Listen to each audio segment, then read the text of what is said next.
Al-Fatihah.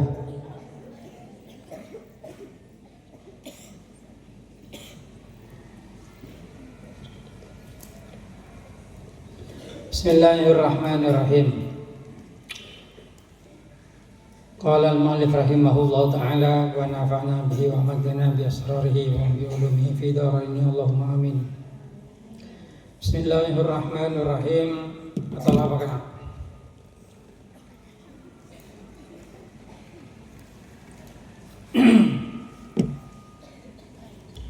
Atau apa? Faslun. Apa? Bismillahirrahmanirrahim. Faslun fi bayani nisbatil alfadhi lil ma'ani. Pasal tentang menisbatkan lafaz kepada makna. Wa nisbatul alfadhi lil ma'ani hamsatu aqsamin bila nuqsani. Tawatu'un, tasyakukun, takhaluf, wal istiraku aksuhu taraduf. Wa nisbatul alfadhi lan utawi anisbatakan lafaz lil ma'ani marang pira-pira makna iku hamsatun limo, iku hamsatu aksamin limo pira-pira dum-duman bila nuksoni kalawan tanpa kurang. Suwiji tawatu'un tawatu,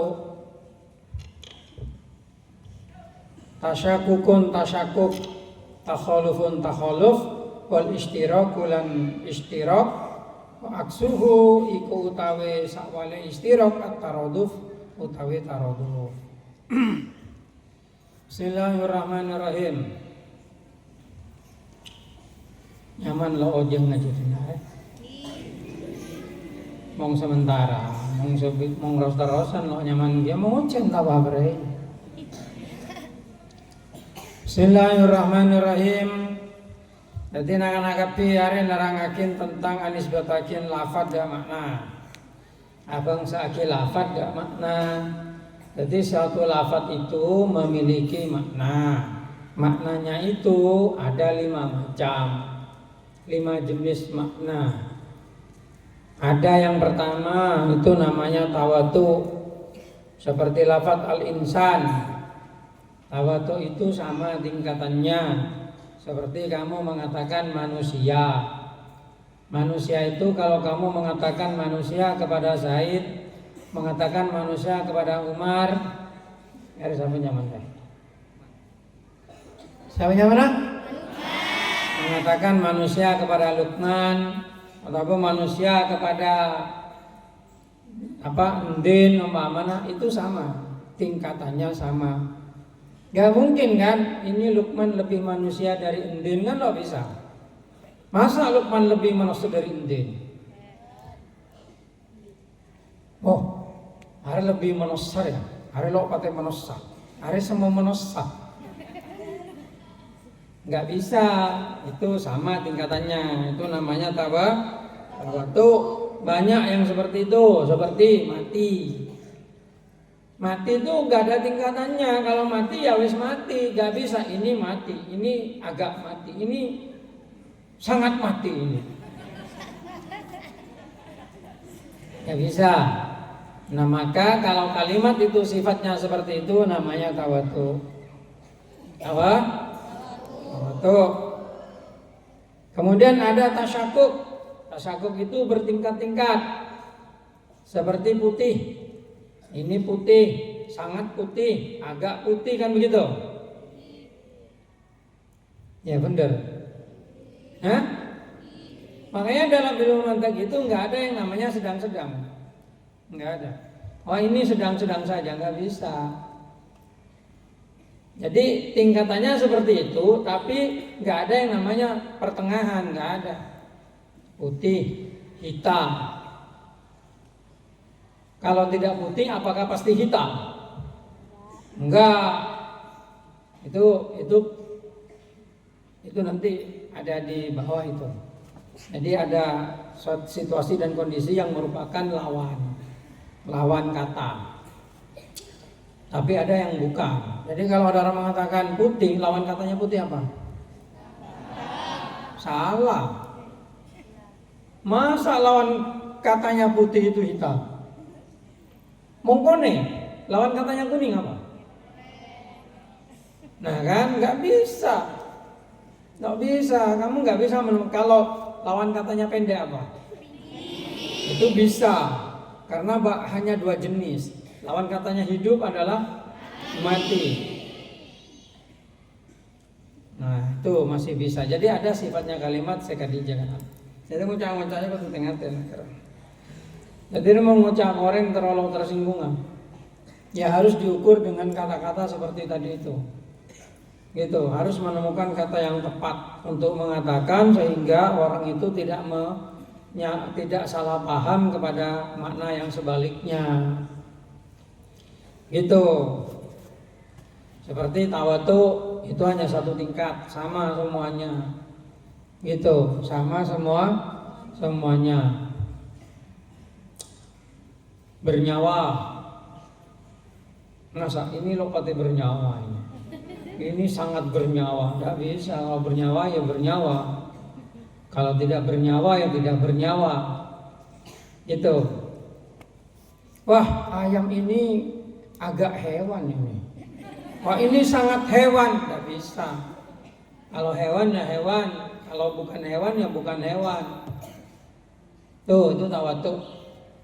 Kalau tasyakuk itu ada tingkatannya, pendek, agak pendek, sangat pendek, tinggi, sangat tinggi, agak tinggi, itu tasyakuk. Ada agak-agaknya. Itu hanya ada di pikiran, badan pikiran dia. Kalau kata cantik itu tasyakuk atau tawatu? Masa? Ukurannya apa? Cantik, jelek, gitu. Cantik, agak cantik, sangat cantik. Saya tanya, ukurannya apa?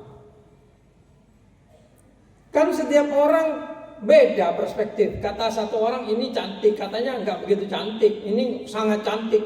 Tapi tiap orang beda dengan tinggi dan pendek. Kalau tinggi dan pendek kan ukurannya jelas, ada meteran. Ya, ada meteran kan? 1 meter, 2 meter, 3 meter. Tinggi. Nah, itu gunung tinggi, Mount Everest, 8.000 meter umpamanya. Sangat tinggi itu. Tapi kalau cantik gimana ukurannya? Ada ukurannya. Ada meterannya cantik tuh. Hah? Nah, terus gimana kamu untuk mengatakan ini cantik, sangat cantik, tidak begitu cantik? Jelek, sangat jelek. Lompatnya coba. Apa itu? Gimana cara ngukur? Maka itu kemudian ada yang namanya objektif, ada yang namanya subjektif. Objektif itu langsung ditentukan objek, ukurannya jelas. Kalau subjektif, apa kata orang yang memandang, begitu. Ya. Makanya ketika orang itu dikatakan miskin, ukurannya dari mana? Harta. Wah, ini sangat miskin. Ukurannya apa? Ayo, apa ukuran miskin? Kalau di fikih ada ukurannya. Fakir ini, miskin ini. Fakir orang yang memang tidak punya harta, tidak punya pekerjaan.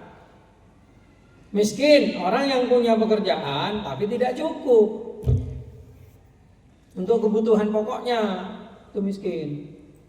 Kaya orang yang punya harta yang kalau dimakan sampai mati dia nggak habis, itu kaya. Nah, sekarang pertanyaannya, kalau kamu mengatakan seseorang itu kaya, patokannya apa? Apa patokannya? Punya rumah, punya mobil, punya iPhone, ya, itu kan? Tapi kan kamu nggak tahu iPhone-nya itu hasilnya kreditan, rumahnya hasil utang, mobilnya kreditan, kan nggak tahu juga ya. Maka kaya itu subjektif atau objektif? Subjektif, itu perspektifnya orang. Dan kamu akan mengatakan dia kaya kalau kamu lebih miskin. Tapi kalau kamu lebih kaya, kamu akan mengatakan dia tidak begitu kaya. Karena apa? Karena lebih kaya yang mengatakan begitu. Subjektif itu namanya. Beda dengan warna. Kalau warna putih, sangat putih itu orang sama patokannya. Sekarang cantik atau jelek itu subjektif atau objektif? Subjektif. Masa subjektif, bukan objektif kalau cantik atau jelek. Hah? Subjektif ya. Karena tiap orang beda. Kalau kamu cantik, kamu akan mengatakan kepada orang yang lebih jelek dari kamu sebagai tidak begitu cantik. Makanya jangan pernah merasa sedih karena kamu merasa jelek, karena masih banyak yang lebih jelek dari kamu. Hei kamu yang warna kulitnya hitam, ingin kuning apa ingin putih? Kamu ingin putih? Ingin kuning atau ingin putih? Kuning. No. Kuning kayak apa? Kuning kayak kuning kayak apa? Sawo matang. Kayak apa sawo yang matang itu? Kalau terlalu matang kan lotok sawo itu. Makanya mikirlah, kamu itu mikir, kamu ingin kuning atau putih? Putih. Kalau dalam bahasa Arab merah. Buktinya Siti Aisyah disebut ya Humairah, wahai wanita yang kulitnya kemerah-merahan. Loh, sekarang kalau kamu ingin kulitnya merah,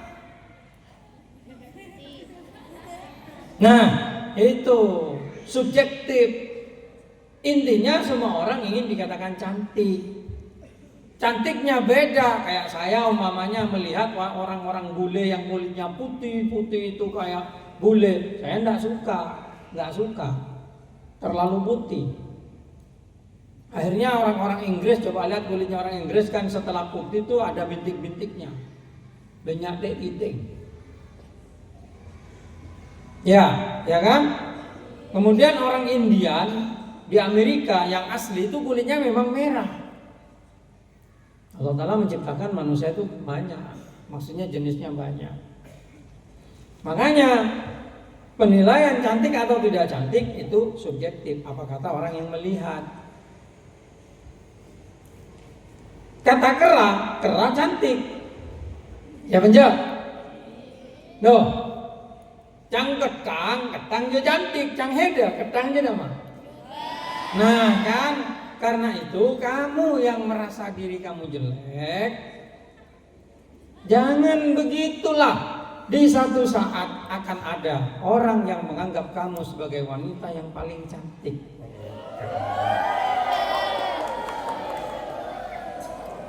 Nah ini gunanya belajar mantek, agar kamu tidak putus asa. Gitu. Bismillahirrahmanirrahim. Itu tasakuk, mare tasakuk. Kemudian ada takhaluf. Takhaluf itu adalah kata yang berbeda. Kata yang memang maknanya berbeda. Seperti makan dan minum itu beda. Manusia dengan kera itu beda. Kalau manusia dengan hewan nggak beda. Karena manusia itu hewan, tapi yang bisa berpikir. Loh, konotasinya kamu, menurut kamu yang dimaksud hewan itu yang kayak kucing gitu ya? Ya itu benar kucing hewan, tapi kamu juga hewan. Jangan akan anyar aja. Lo tahu aja, lo tahu dia ada. Loh, dari mana diri manusia yang bukan hewan? Saya tanya. Kucing bisa berjalan. Kucing bisa berkembang biak. Ingat di ilmu alam dulu. Kucing bisa makan. Manusia bisa makan enggak? Manusia bisa berkembang biak enggak? Manusia bisa jalan enggak? Dari mana manusia itu yang bukan hewan? Semua manusia pasti hewan, tapi tidak semua hewan itu manusia. Ngerti? Makanya pilih kata yang benar, sehingga kamu tidak salah ketika mengatakan sesuatu.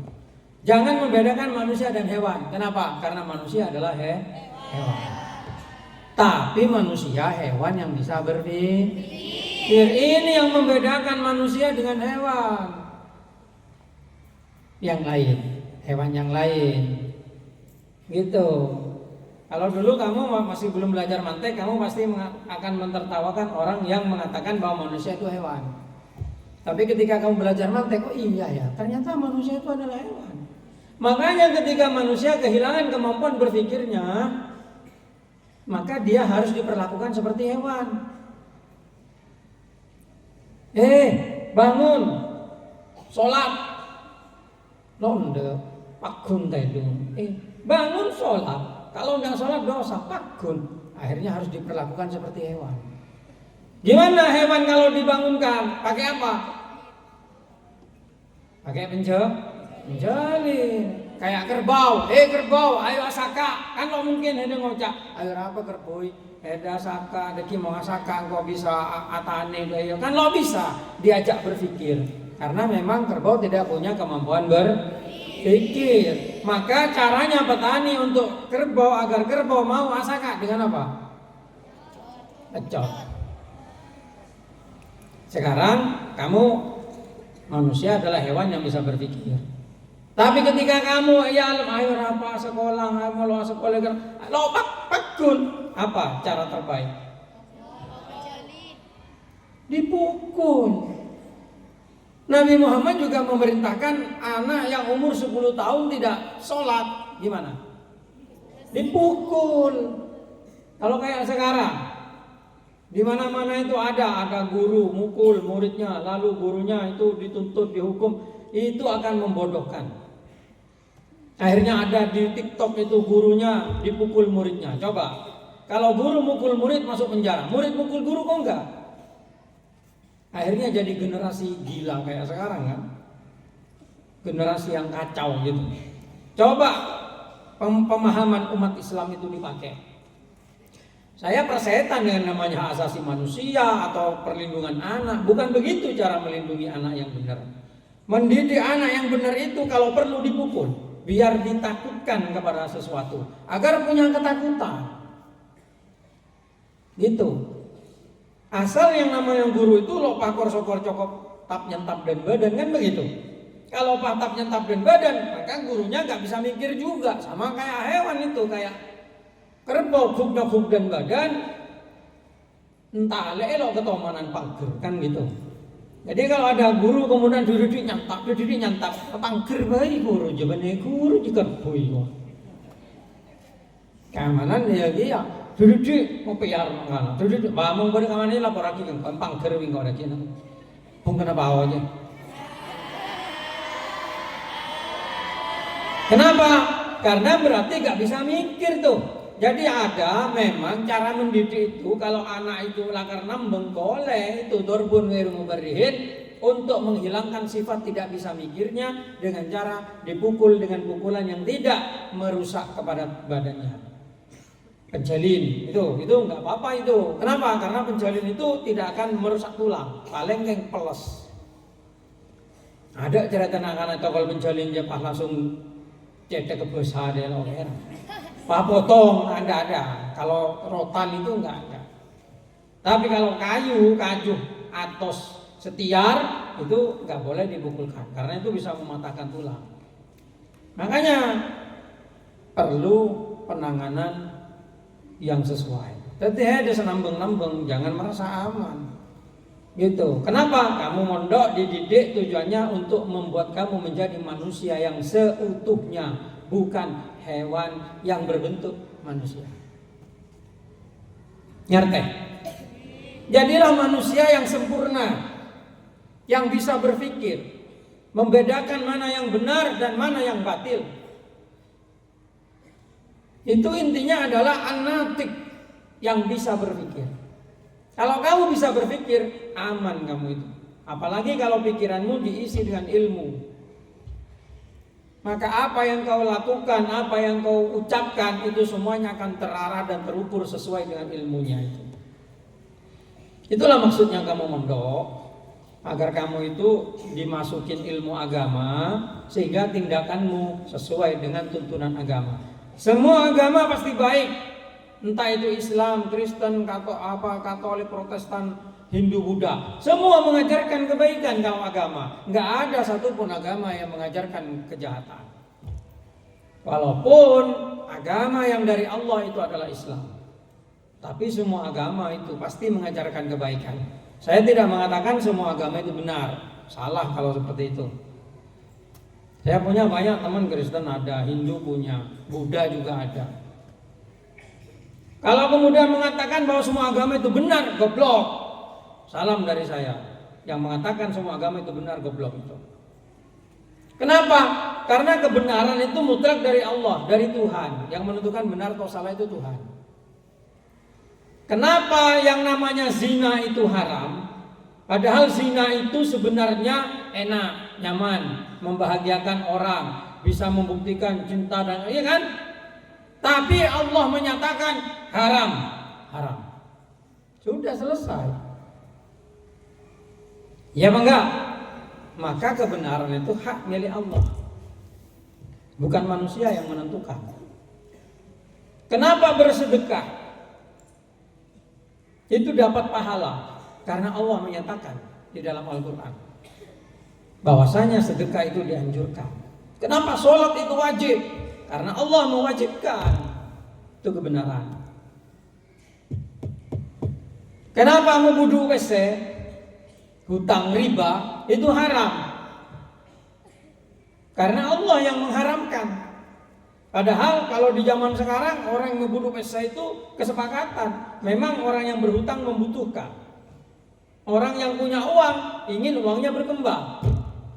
Akhirnya sepakat si yang butuh uang hutang kepada orang yang punya uang dengan mengembalikan lebih banyak. Sebenarnya itu kan tolong menolong dengan imbalan kan. Tapi karena Allah mengharamkan perbuatan seperti itu, kullu qardin jarra naf'an fawariban, maka haram. Kebenaran hanya milik Allah. Itu gunanya pondok. Kamu belajar di pondok tahu mana yang diperintahkan Allah, mana yang dilarang oleh Allah. Akhirnya kamu bisa mengerjakan yang diperintah, menjauhi yang dilarang. Itu tujuannya pondok itu begitu. Nah, makanya ketika kita bicara tentang kebenaran, itu haknya Allah. Tapi semua agama itu mengajarkan kebaikan. Kebaikan dan kebenaran itu beda. Yang baik belum tentu benar. Kalau yang benar pasti baik. Karena Allah yang menyatakan itu baik. Itu benar, akhirnya baik. Kalau kebaikan belum tentu benar. Ya kayak tadi, mau tang juga. Kan kebaikan itu. Tapi membunuh peste. Nah belum tentu benar gitu. Contoh kebaikan. Yang anak laki ngocak kok nyium apa? Pai bagi ya leyong nyium. Kebaikan enggak itu? Kebaikan apa enggak? Oh enggak. Kenapa? Oh berarti kompas moralnya hidup itu. Kebaikan yang tidak benar akhirnya bukan kebaikan loh. Dalam perspektif agama. Ya dalam perspektif sesama manusia kan itu ukurannya beda tiap orang. Contoh, pakai bikini. Coba di pantai. Kalau kamu melakukan tuh di Amerika, di Inggris apa itu kayaknya normal kan, biasa-biasa saja. Coba kamu pakai bikini di pantai di Madura, tak boto kiai. Kerangkeng ya, sangku ketang guru. Gitu. Karena kompas moral itu ada di hati masing-masing sesuai dengan ajaran yang ada dalam hatinya. Tapi ketika bicara kebenaran, Allah yang memiliki kebenaran itu. Kalau bicara kebaikan, itu ada memang kebaikan yang tidak sesuai dengan kebenaran. Tapi untuk orang-orang yang memahami kebenaran, kebaikan seperti itu bukan kebaikan dalam hakikatnya. Gitu. Contoh, kamu pergi di gereja umpamanya berdoa kepada hanya orang Nasrani. Itu kebaikan enggak? Kebaikan apa enggak? Hah? Enggak kan? Karena kompasmu kompas kebenaran gitu. Tapi menurut orang Nasrani itu kebaikan. Bahkan itu kebenaran menurut mereka. Makanya inilah gunanya belajar mantek, sehingga kamu bisa mendeteksi apa yang dibicarakan sesuai dengan apa yang kamu pahami. Kalau ngajar begitu, jangan pakai bahasa yang terlalu tinggi. Karena apa? Takut muridnya nggak ngerti. Kayak sekarang saya ngomong begini, yang mahasiswa paham. Nah gini aja nggak-nggak-nggak. Apa saya kepada kau bilang bahwasanya manusia itu hewan, itu senyaranya pasti ketawa. Kenapa? Masa manusia sama dengan hewan? Loh, setelah kita ajak berpikir, coba mananya dari manusia yang bukan hewan? Semua manusia itu hewan. Makanya ketika orang ahli mantek mengatakan, hei kamu itu hewan, dia nggak salah. Karena menurut pemahamannya semua manusia adalah hewan. Tapi menurut orang yang nggak ngerti mantek, yang nerima, loh saya kok dikatakan hewan, disamakan dengan kucing, kan memang sebagian sama dengan kucing. Iya Banja, sama sebagian. Jadi kamu udah usah marah dikatakan hewan, karena kamu memang betul-betul hewan, tapi anatik yang bisa berpikir. Kamu itu hewan, ya saya hewan tapi bisa berpikir.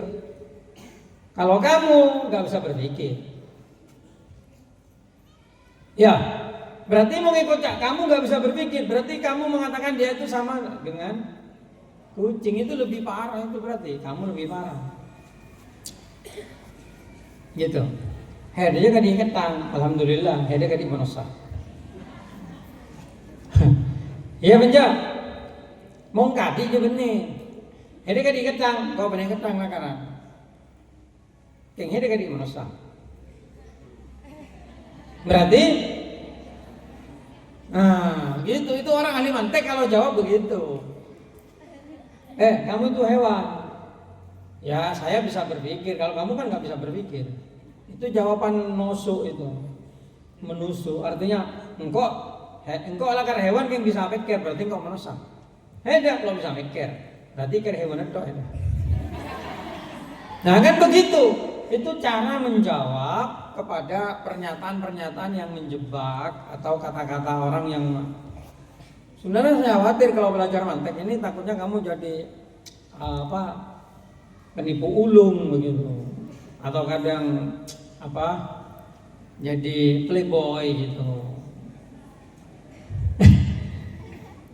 Karena memang berpikir itu begitu. Kamu kan nanti bisa membaca pikiran orang. Orang ini ngomong begini, berarti dia pikirannya begini. Oh, hanya segini pikirannya. Berarti umpamanya saya mengatakan begini, saya bisa menjebak dia dalam. Ada mau debat basul masail itu seperti itu seharusnya.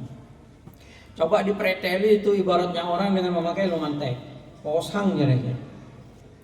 Karena tidak semua itu diajari mantek itu. Dan untuk memahami ibarat di kitab itu mantek itu lebih ampuh. Karena cara berpikir pengarang begitu itu disebutkan, kamu akan bisa menebak pengarang ini di dalam bab ini akan menentukan ini halal atau haram. Tuh gunanya ilmu mantek itu seperti itu. Sayangnya sulit memahami mantek itu dengan benar begitu. Kemudian takhaluf itu beda. Artinya dua kata yang berbeda dengan makna yang berbeda, itu takhaluf. Seperti HP dan mobil itu memang beda, nggak ada koneksi sama sekali itu. HP ya HP, mobil ya mobil gitu. Kalau mobil sama kendaraan itu beda. Tapi kendaraan lebih tinggi jenis itu, jenisnya jenis ya bisa jenis korip itu. Gitu. Mobil sama kendaraan. Karena kendaraan itu kalau dipecah nanti kendaraan ada mobil ada sepeda. Mobil tuh rodanya 4, sepeda rodanya 2. Kalau yang 3 becak. Ya. Yang membedakan antara mobil dengan sepeda motor apa? Roda. Keduanya sama-sama kendaraan, tapi yang satu rodanya 4, satu rodanya 2. Kemudian ada juga rodanya yang 3. Apa biasanya roda 3 itu? Sepeda.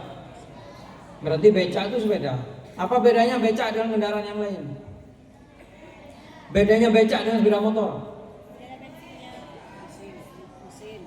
Lokasi pengemudi. Kan dengan senyupir. Becak itu di belakang yang ngemudi, betul? Sepeda di depan, sepeda roda 3 ada, sepeda roda 3, becak roda 3 sama-sama ada. Tapi pengemudinya di belakang kalau becak. Ya kan? Makanya kalau kamu membuat definisi becak itu adalah kendaraan yang beroda 3 kemudian pengemudinya di belakang. Karena ini fasolnya nanti yang membedakan dengan yang lain. Begitu. Nanti itu di masalah definisi. Di definisi cara mendefinisikan, ada teknik mendefinisikan agar kamu tidak salah memberikan definisi. Itu harusnya dilatih. Latih deh gimana. Tepuk sekancaan. Apa sekocak bataku? Kalau bata, ko bedeku nah apa? Gitu nah. Apa definisi bataku?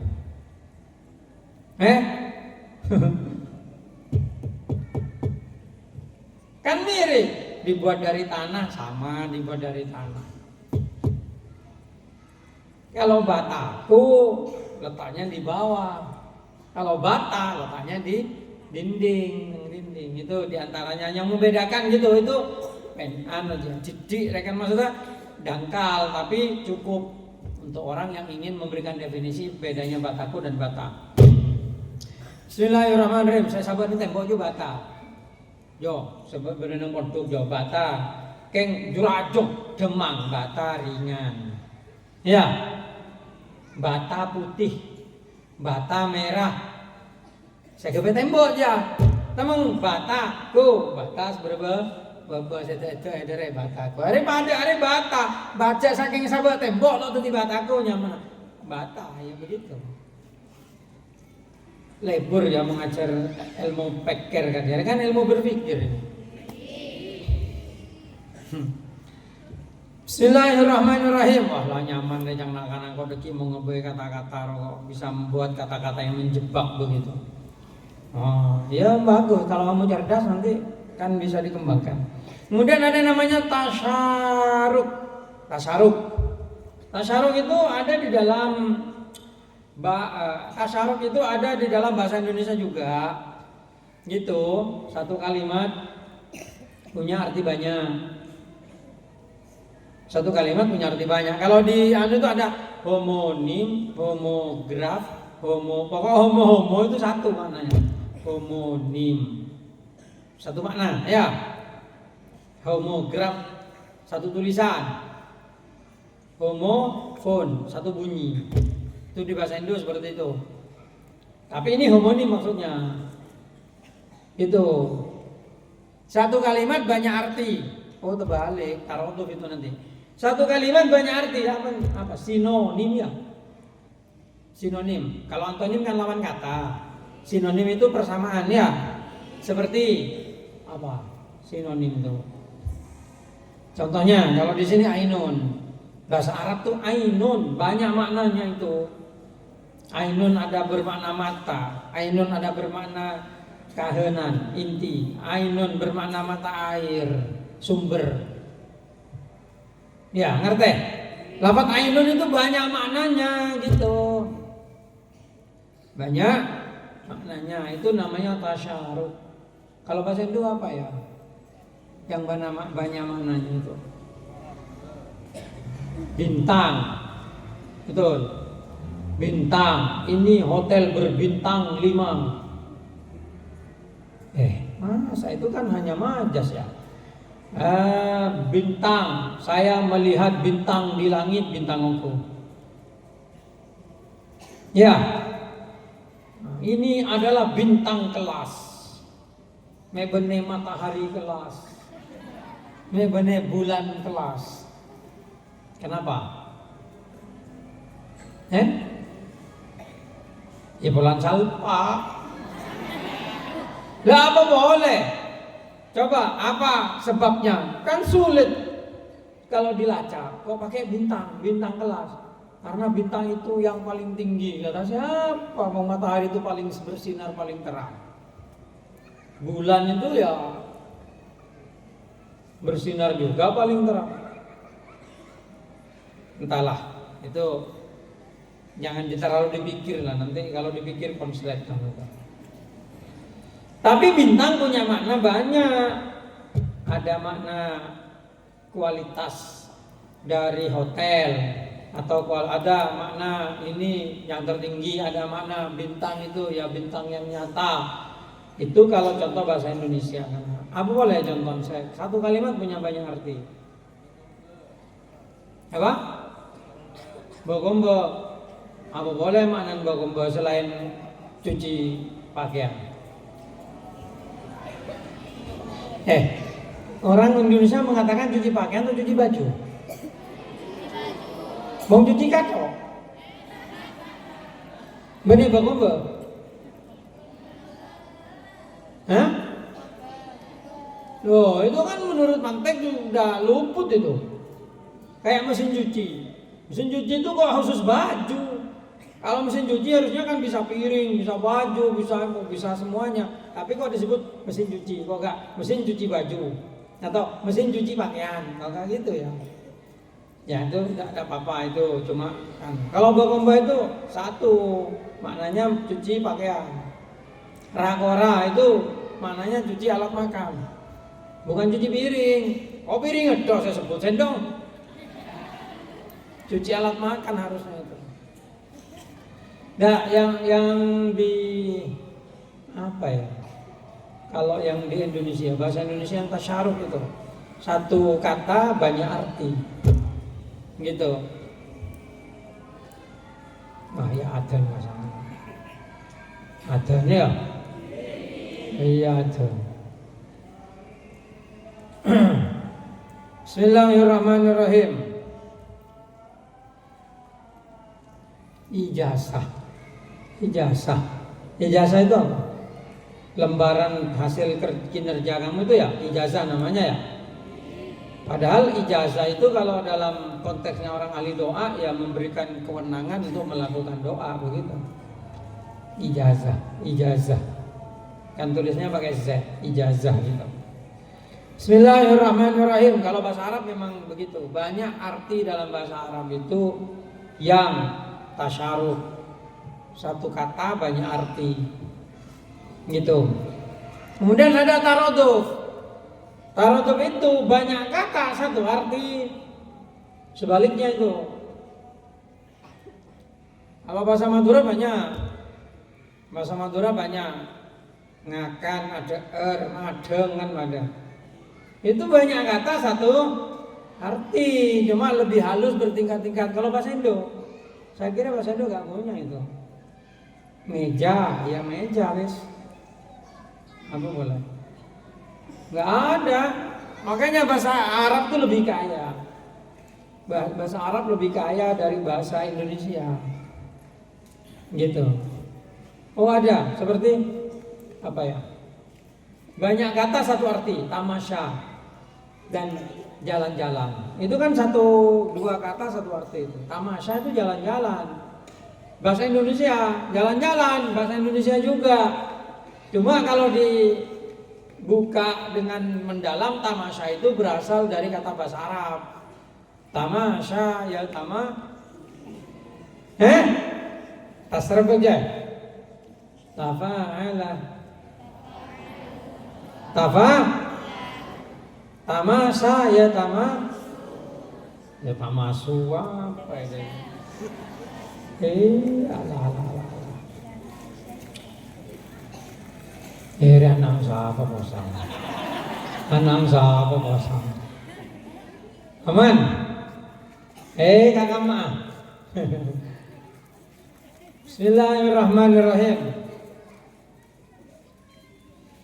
Itu namanya taro. Coba kira-kira aja apaan ya taro tuh dia contoh. Mau bahasa Arab ke banyak nah. Seperti di bahasa Arab itu nama rokoda, jelasah, kok ada. Itu ada mana kok ada di jelasah pak ada. Mangkan badan yang dari masdar, itu masdar lafzi, bermasdar nawi. Mau bahasa Indo? Apa ya bahasa Indo?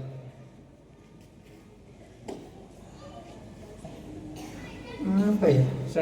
Sebanyak kata satu arti itu. Memang lebih kan orang nyari tasaruf kalau cek melarang kan. Yang nama bintang atau orang bintang. Kamu ada bintang. Oh apa ada bintang? Ya, bin.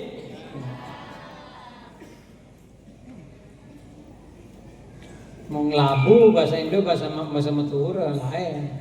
Labu bahasa Indo, bi labu bahasa Madura. Tapi kan bukan satu bahasa. Ya kan beda.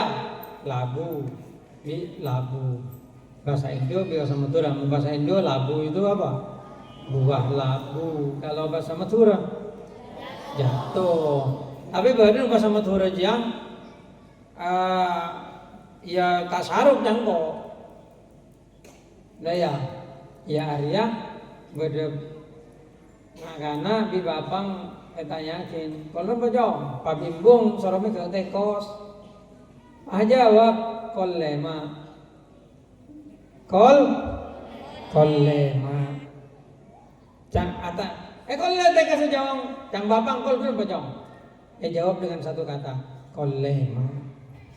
Kollema daya tema.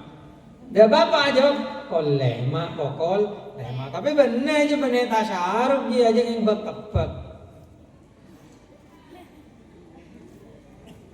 Gitu. Bahasa Arab tuh memang luar biasa. Di Al-Qur'an itu memang ya kayak Asmaul Husna itu kan Al-Khaliqul Bari'ul Musawwir itu kan 3 kalimat dengan satu makna yang mirip tapi beda. Allah Ta'ala itu Al-Khaliq, Al-Bari, Al-Musawwir. Al-Khaliq yang menciptakan, Al-Bari yang membentuk, yang membuat, Al-Musawwir yang menggambarkan. Apa maknanya? Itu kedalaman bahasa Arab itu. Bismillahirrahmanirrahim. Allah Ta'ala itu Ar-Rahman, Ar-Rahim. Kamu kenalnya pengasih dan penyayang, begitu. Padahal sama-sama berasal dari kata rohama, rohima. Bisa menjadi Rahman, Rahim. Di mana bedanya? Ya, yang ngaji mungkin di kitab I'ana, di kitab Fathul Mu'in itu diterangkan bahwa Rahman itu, Rahim itu lebih sempit, Rahman lebih luas, Rahman kepada semua orang, semua manusia, baik Islam atau kafir. Kalau Rahim khusus yang Islam saja, itu takwil namanya, penafsiran itu. Tapi yang jelas di Al-Quran Bismillahirrahmanirrahim. Ya. Nah, begitu. Tapi makna aslinya apa? Jadi ngerti nggak Bismillahirrahmanirrahim itu seperti apa? Paling tahu ada dengan menyebut nama Allah yang Maha Pengasih dan Penyayang. Ebaknya itu kamu maknai dengan, padahal ebaknya itu isti'anah. Bil basta'in wa addi awit al-siki wa mislama wa min wa anbiyati itu di alfiyah. Dengan ba ista'in, mintalah tolong. Bismillah. Minta tolong dengan menyebut keagungan Allah. Bukan hanya menyebut nama, karena al-ismu di situ bukan ismu nama tapi wasmun, tanda-tanda. Coba dibuka itu. Makanya ketika menyebut Bismillahirrahmanirrahim dengan menyebut nama Allah, itu kalau dengan orang ahli fikih dan itu keliru cara memahami. Makanya hadisan macam Bismillah lo mandim. Ceng makna mau tahu itu. Mungkin Pak tahu nahwu dong. Malah ada tahu indahnya Al-Qur'an itu, indahnya hadis itu. Pemahamannya dari tiap kalimat berbeda, penafsiran berbeda, arti gitu loh. Bismillahirrahmanirrahim. Jadi kilo atau apa? Angkana ngaji nyari ilmu. Malah dia sadar bahwasanya ilmu yang dari Allah itu luar biasa luas dan bermanfaat. Begitu. Kalau sekarang orang kan disibukkan cari ilmu dunia, ilmu fisika, ilmu kimia, ilmu biologi, ilmu apa, matematika dan sebagainya.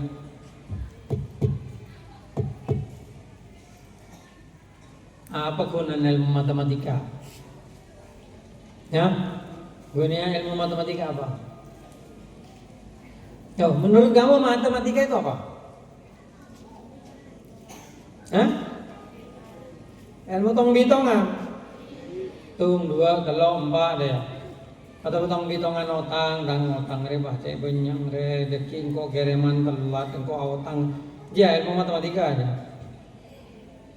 Aneng do pada persamaan, kurva, ria itu kewe nampak. Nah kan, mau ngerti. Nah ya. Padahal matematika itu kalau kamu dalami itu kamu bisa sampai ke Allah Ta'ala juga itu. Fisika itu. Fisika, biologi. Tuh, itu ilmunya Allah semua itu. Gitu. Yang gimana saja pakai yang kui untuk tong gitu kan. Yang kui mitong utang orang atau mitong riba aduh keler aja. Yalah ano deki leteng kuneng kitab ja. Lo bisa maksudnya disampaikan semua itu matematika, biologi, fisika, kimia. Itu di Al-Qur'an ada semua itu perhitungan itu. Bismillahirrahmanirrahim. Lah, itu setelah tauhidna ya. Antara tawatu, tasyakuk, apa? Tasyaruk, takhaluf, taraduf, pongpote bimera, apa aja? Takhaluf, ya. Mong oren bikuning, pakun takhaluf ya. Apakah tidak dalam kuning itu ada dalam oren ada sebagian dari kuning? Enggak, beda memang. Kalau biru sama hijau, kalau bisa minta gitu. Soalnya mau ngano, lampunya biru wesan maju. Orang Madura londi biru. Londi hijau orang Madura. Londi biru dong. Kok ada biru yo, ayo angkat. Kamu biru juga, hijau juga kok. Nah, itu cuma orang Madura yang seperti itu. Gitu. Arab lampu merah disebut lampu merah, disebut lampu kuning atau lampu hijau. Loh, hijaunya, merahnya, kuningnya nggak disebut. Masa ada lampu merah toh, lampu lalu lintas toh? Masa boleh lampu merah toh ya bener lampu lalu lintas. Yang nyebutnya itu lampu merah apa lampu kuning? Itu ada di perapatan lampu merah. Merah toh saya sebut melok. Itu ada di perapatan lampu hijau. Melok ada iya. Kenapa disebut rumah sakit kok bukan rumah sehat? Loh, orang pergi ke rumah sakit tuh pinginnya sehat kan? Makanya kenapa itu seperti setelah pergi ke rumah sakit yang sehat pun jadi sakit. Karena ada di rumah sakit, berarti rumahnya orang sakit. Sampai satu sakit sekali. Coba itu dirubah jadi rumah sehat. Nanti kan satu orang sehat lagi. Sesakit sehat kan begitu. Ya aku ada mau jadi presiden loh Bang. Ya, dirubah nomenklatur bukan rumah sakit. Rumah sehat. Kan pelakon Malaysia. Coba di Malaysia mana ada rumah bersalin? Yang ada kan rumah korban lelaki. Coba cek nanti di Google. Yang dimaksud rumah sakit khusus orang remdi di Malaysia disebut rumah korban lelaki.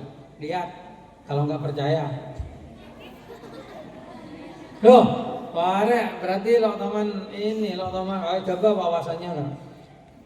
Jadi push up ya. Kalau di Malaysia kan perkosa bumi itu.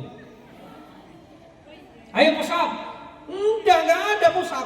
Perkosa bumi. Bumi suruh perkosa. Coba.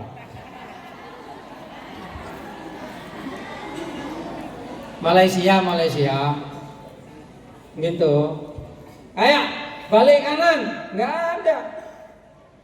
Ya, kalau tidak boleh berbalik kanan, nggak lalu lintas jo, nggak boleh berbalik. Kalau Malaysia itu patah balik tuh nyaman, bener berbalik deh, tapi bener patah, bener potong. Ya itu menurut kita begitu, padahal ya nggak seperti itu sih. Tapi memang banyak Malaysia itu lucu, kalau buat istilah itu lucu. Gitu. Bismillahirrahmanirrahim. Ya gitu saja. Malam. Sekarang nggak ada LTG malam. Sabung. Ya. LTG kan dipindah malam. Bagus itu melelok hotel sosial. Siang mulai pagi, sekolah pagi ngaji, Elvan Nani, lalu sekolah pakai LTG. Aduh. Ya, akhirnya diputus LTG di malam aja. Dan enak itu santai ini. Santai. Oleh apa? Bapak telesong. Karena ngaji tafsir sebentar kan. Mau sekolah kan, sampai berapa jam loh. Mau tafsir kan sampai ayat kali ya, apa? Malah badan yang bodi sampai lidu ngaji tafsir. Pak LTG, bagus, itu fresh. Dulu di zaman saya ngaji itu berhentinya di jam 8:30. LTG sekarang jam 8:30 kan? Sama itu dengan di generasi saya. Nah ya, di generasi saya itu kalau ngaji setelah maghrib ngaji, setelah isya ngaji, maghrib sholat lalu ngaji lagi. Nah ini sampai jam 8:30. Gitu. Sekarang kembali ke situ, ke abel aja boleh 8:30. Siang nggak usah. Tapi nanti untuk anak-anak sebenarnya LDK, untuk anak-anak kampung itu, kalau setelah duhur nanti akan diberi kewajiban ngaji di masjid. Jadi karena lo bisa mulai marina duhur deh ya.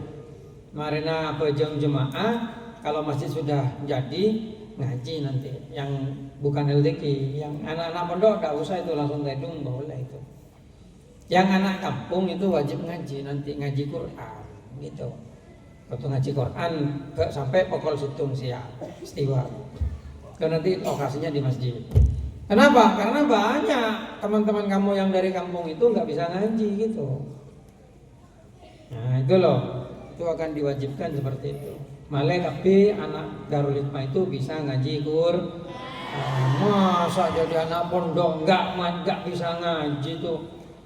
Gimana itu? Yang merasa nggak bisa ngaji ikut LTG. Kalau yang baru wajib ikut. Yang baru wajib ikut tahsin, ya. Kalau sudah tahfidz ya sudah tahfidznya, nggak usah tahsin. Yang baru wajib ikut tahsinul Quran. Malah yang bagus bacaan kena. Selajung masalah terus menghidam aja Quran sampai cerepet tadi. Lo genada ya kan terus ayo noro, selok noro je. Dai cek takong senoro tahsin pun takomo takemo colong. Nih mbak. Ya, enggak usah takut, itu justru demi kebaikan.